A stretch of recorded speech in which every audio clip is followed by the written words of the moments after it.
Hi friends, welcome back. I am finishing the Hunger Games trilogy. Just an FYI, this is a spoiler video.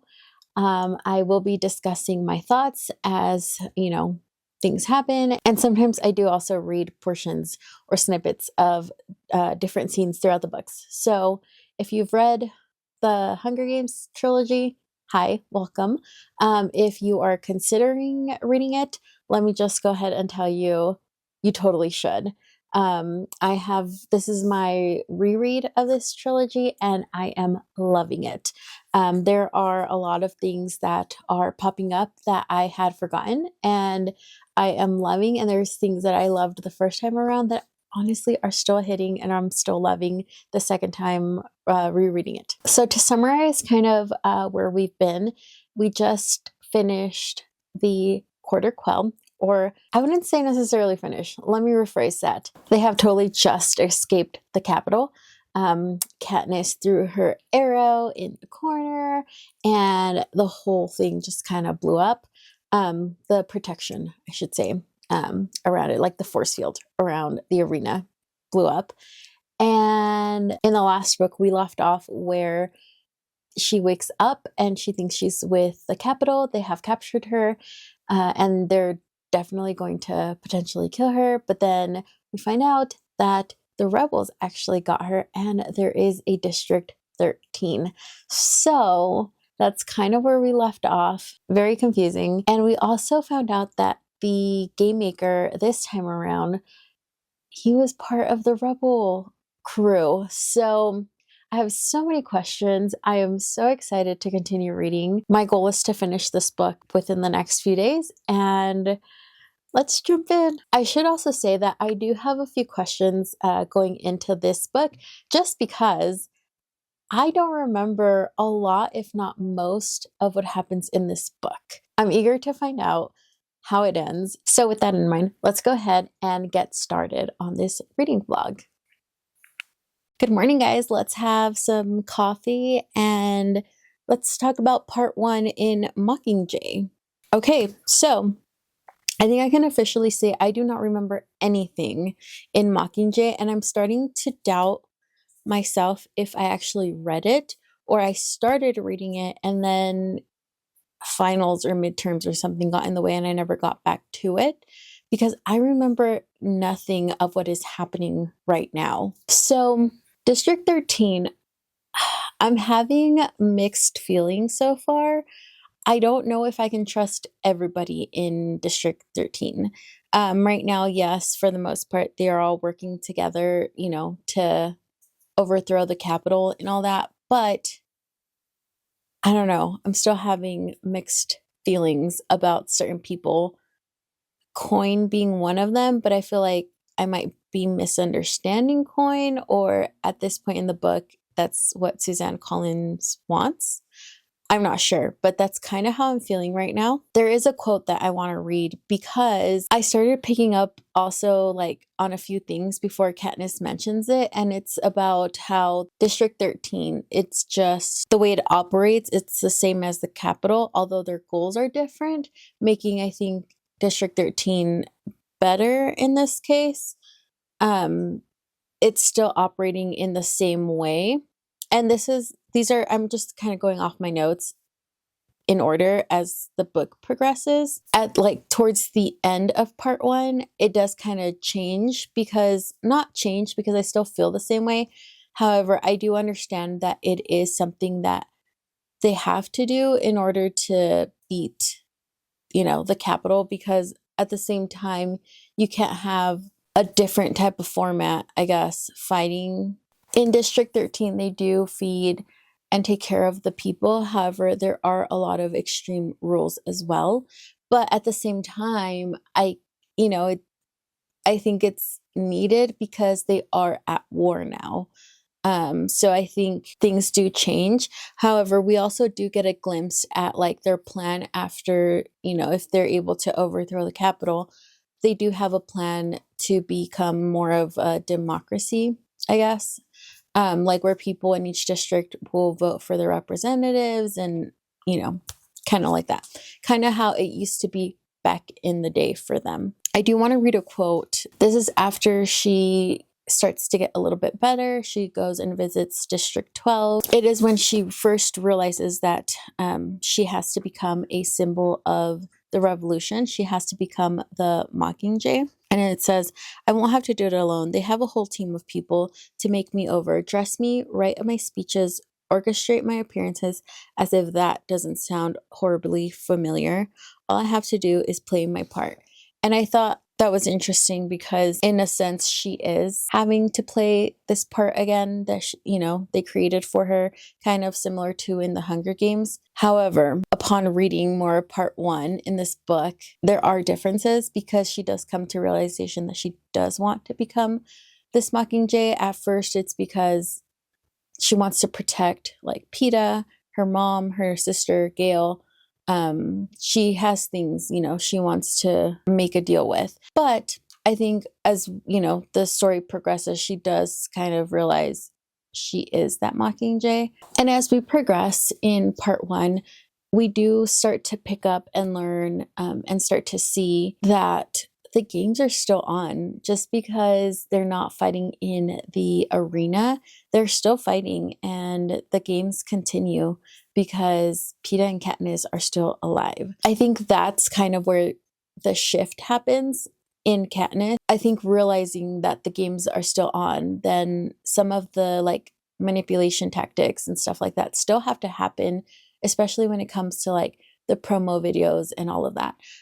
I do find them a little bit icky just because, it does feel a little bit icky, but I also understand that it is part of fighting the Capitol. If they want to beat the Capitol, it's not just in war. They also have to beat them at their own game of like marketing and, everything that the Capitol does, because that is, I think, how some of the Capitol people are going to be able to shift. Because if you throw at them too much change all at once, I think they would just be opposed to it because they don't understand the change. Because Katniss has mentioned how some people or most people in the Capitol, you have to talk to them as if they were children. So showing those heartfelt pieces that they're airing, it is needed. As much as it makes me feel icky, it is needed. And I understand why they're doing it. However, I still am not sure who I can trust in District 13. Hi guys, it's the same day. I just got to the end of part 2, and oh my gosh, so much has happened and I have so many thoughts, mainly just feelings, if I'm being quite honest. But I just got to the ending and I am shooketh. Like, so shook. I don't trust President Coin. And Katniss's last line in part 2 just kind of confirmed that. I'm just gonna go ahead and read it to you guys, because she ends up sending PETA to the like ground zero pretty much. And Katniss says, but if Coin sent PETA here, she's decided something else as well, that I'm of more use to her dead than alive. I don't know. I don't necessarily think so far right. I don't necessarily think President Coin is necessarily inherently a bad person. I just have that feeling that she might have like a more personal vendetta and she doesn't care. You know what? But since me and also like the readers are attached to Katniss, it feels personal, but I just think that President Coin might not care who she has to sacrifice to win. But that's just, again, my feelings and my thoughts right now, because I don't know how this ends. So much. But now let me go ahead and backtrack a little bit now that that fresh thought is out into the world. There is so much information that came out, like when they were doing the interviews, or what were they call them, the propos or whatever they're calling them, where Finnick reveals what President Snow did to the victors. That is disgusting and cruel and humiliating, and I just hate President Snow. Let's just say that. And then also not just him, but like the people that also bought the victors, right? Like the people from the Capitol. And it just kind of goes to show like the kind of person the Capitol people are, that they just don't care. And I think it's also just kind of hitting a little bit too close to home in the sense of like just the times that we're in, and like what we're seeing on the news with like P. Diddy and all of that.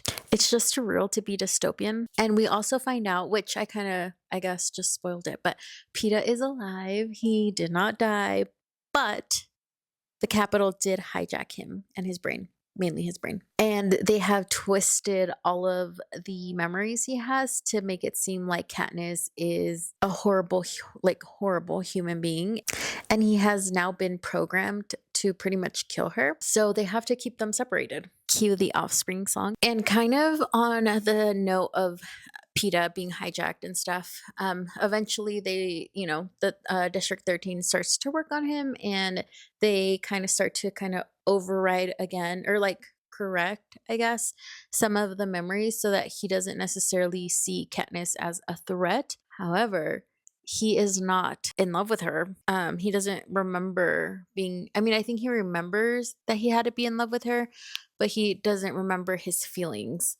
It's just memories that they've been able to kind of work out. And he's kind of brutal, but he's being honestly brutal to Katniss. And as much as it hurts me, because I love the romance and I love who he was as, a person, like the whole quote that each book has been repeating up until now, that he didn't want to lose himself and he didn't want to become a monster that the Capitol created. I think part of it is like, he has now, because the Capitol did hijack, his memories, his brain. But at the same time, as much as I love that PETA, I'm not too upset at how brutally honest he's being, because I do think that Katniss needed that, like, to be kind of held accountable in a way. She's not a bad, like, horrible person or anything, but I think she's now seeing how she actually was taking PETA for granted, and the kind of unconditional love he had for her. She was taking that for granted, and I think now she can see that. And she has also accepted and admitted that she was also just using PETA. And yeah, I agree with that. And it sucks that PETA has to be going through this for her to see that. But if PETA comes out of this, if he's able to get his feelings back of like loving her and stuff, I feel like Katniss might stop taking it so much for granted, I hope. But I guess we'll see. I'm about 65% done with the book, so we'll see what happens.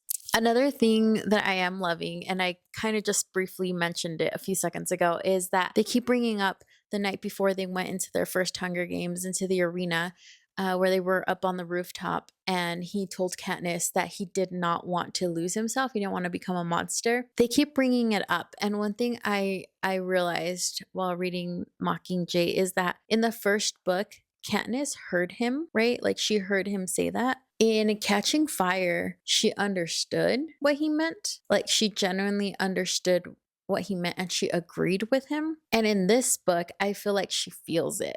Like she not just understands, she feels it. So I feel like now she's really being like embodying what he said. And it's kind of sad because now he's kind of lost. But I hope that plot, I guess, kind of closes out and has that happy ending of him coming back and finding himself again, because that would just be amazingly perfect. But yeah, I just love that quote just keeps coming back, or not necessarily the quote, but that part keeps coming back in every book, because that I remember reading that 13 years ago, and that was one of my favorite parts of this book, and why I have always loved PETA. And I also have to say, I have two last quick notes. Haymitch still has my heart, still amazing, still love him. Finnick, love. I do have to admit, I never disliked him, but like after knowing like what happened to him and like what the Capitol did to him, my heart just goes out to him. And again, I love him too. So him and Haymitch are my favorites. But yeah, those are my thoughts on part 2 of Mockingjay. I am going to start reading part 3, but I probably will not update today. I'll probably update tomorrow just because in about 2 hours we are leaving for small group, but I also have to have dinner between that. So I will most likely not finish the book today. I'll finish it tomorrow morning and I will update you guys then.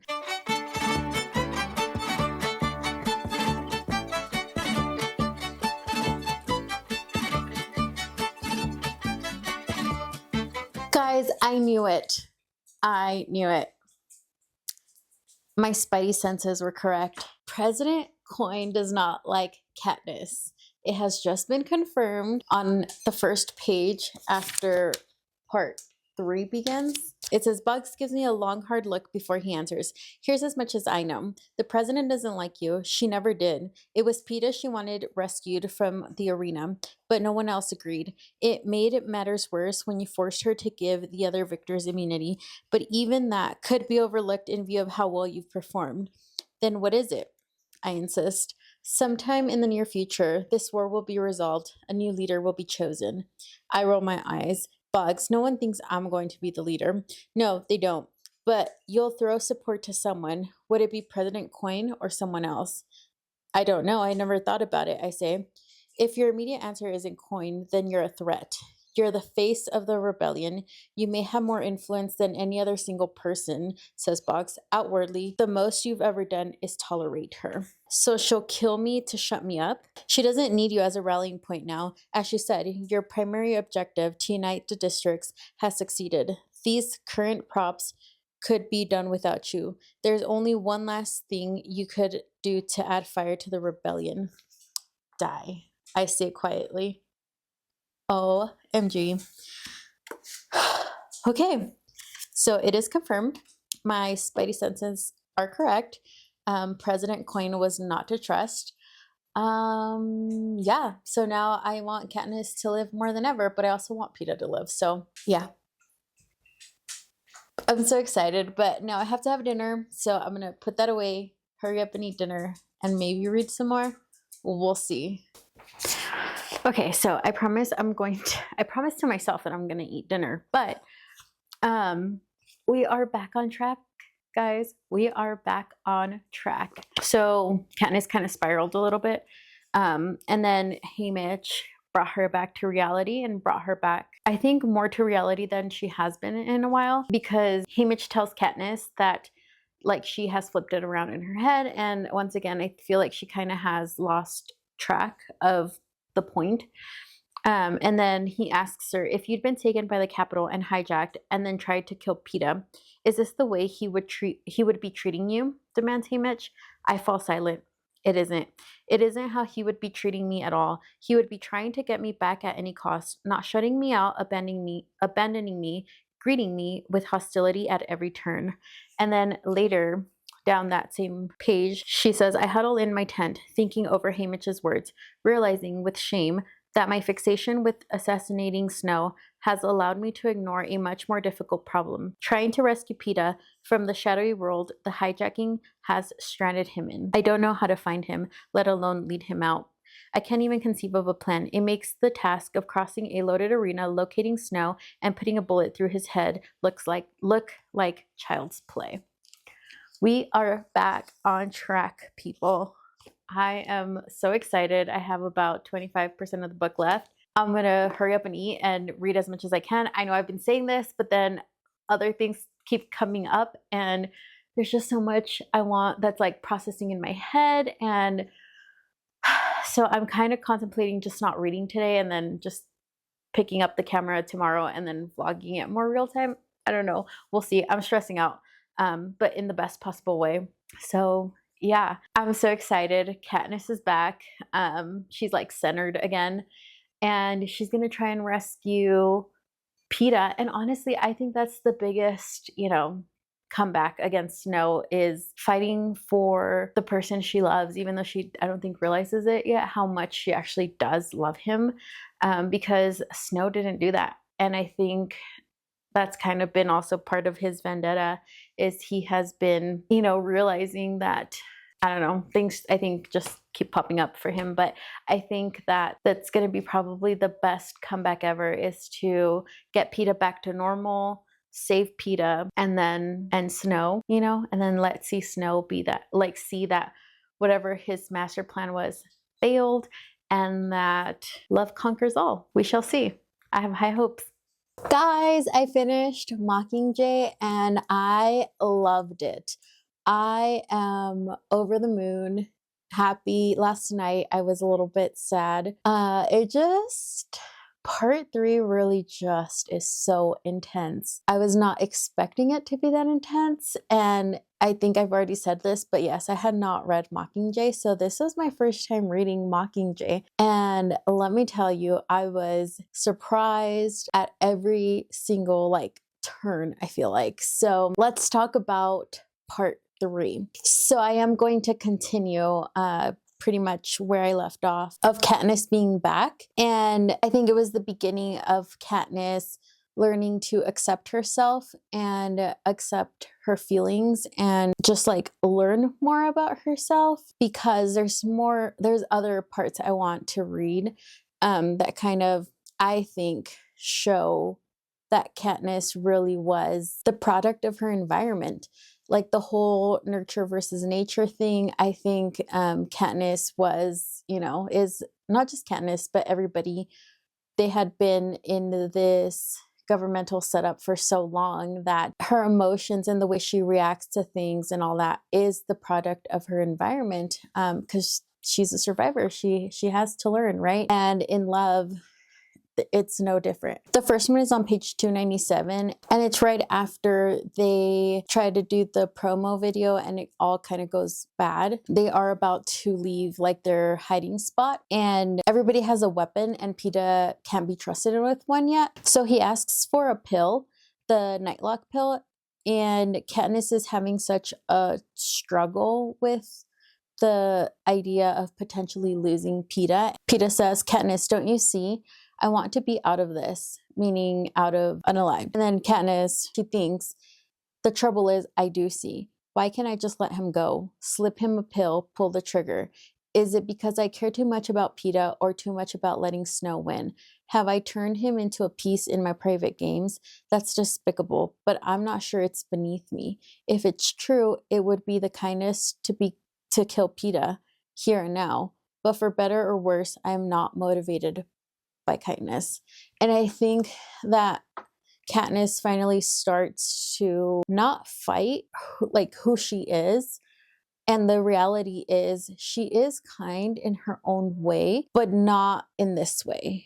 Like she said, that's not her motivation. She is on a vengeance kick, she's trying to set things right and make bad people pay for things. So I think that this is where she starts to like finally just accept who she is. And I think that's where she becomes stronger, because then she's not trying to do like people please or like do what people expect of her. She starts to do what she thinks she needs to do. Another quote that I think backs it up is on page 330. And this is where she overhears Gale and Peeta talking about who she's going to choose and like how she's going to come about choosing. And Katniss says, "As if in the end it will be the question of whether a baker or a hunter will extend my longevity the most. It's a horrible thing for Gale to say, for Peeta not to refute, especially when every emotion I have has been taken and exploited by the Capitol or the rebels." And again, it just shows she is becoming self-aware, and I love that. In this book, she's also 17, so I think it also goes with her age. And again, everything that she has been through. Technically, this is her 3rd Hunger Games in 2 years. No, within a year, because within a year, she went through pretty much three Hunger Games. So I think she's just becoming self-aware. And again, she's going to start living her life authentically to her. And I think it's just beautiful. And then the last quote that she says is actually on the last page, which is 388 right before the epilogue. And when I read this, I was so happy, because not just this scene, but if you watch my first reading vlog, I really went into like all the symbolism, like the I called it the quiet, gentle symbolism of like how perfect certain flowers were, you know, when she woke up, or like when she was in hiding, the willow tree, like all those things. One of them was the dandelion. And I just love how this book pretty much concludes back with the dandelion. And Katniss says, "What I needed to survive is not Gale's fire, kindled with rage and hatred. I have plenty of fire myself. What I need is the dandelion in the spring, the bright yellow that means rebirth instead of destruction. The promise that life can go on no matter how bad our losses, that it can be good again. And only Peeta can give me that." And I thought that was so beautiful. I was so happy when I read, when I read that, because there's just so much symbolism and meaning with that, and how special that was, you know, to when she first remembers encountering Peeta, like the whole dandelion thing. And it's just perfect. But also, I think it also kind of closes the whole her accepting herself and realizing what she actually needs, and putting herself, like following her thoughts and feelings authentically, led her to make the right decision for her. And I think we could all learn that, you know, to go with what is true to us. And I just loved it. And I think the ending was perfect. I do want to backtrack a little bit and talk about a few other topics. And one of the other topics I wanted to talk about was how being on opposite sides of the spectrum is not good, right? Because District 13 was just as bad as the Capitol. However, they were doing it for the opposite cause, right? Being on both extremes is not good and not healthy.